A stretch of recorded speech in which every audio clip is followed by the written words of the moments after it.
はい、こんにちは。仙台新港朝10時です。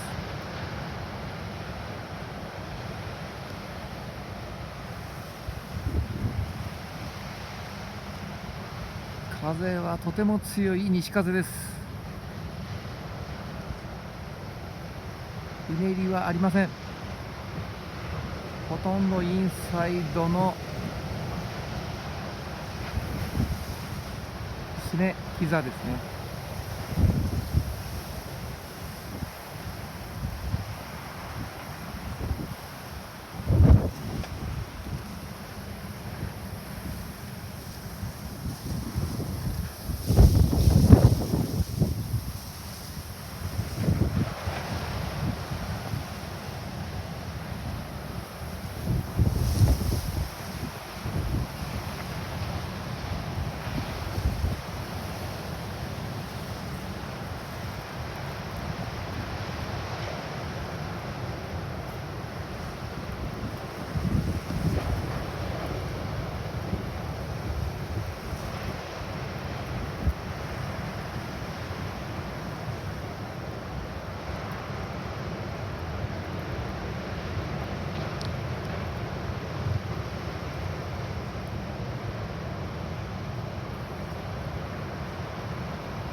右階段前で少し遊べるくらいですね。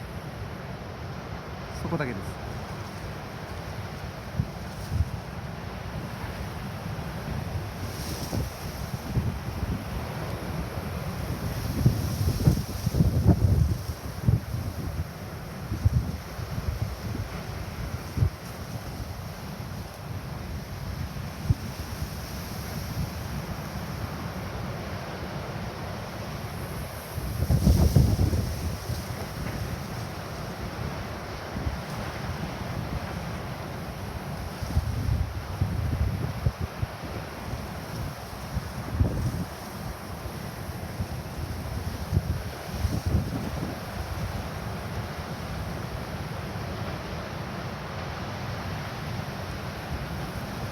はい、こんな感じですね。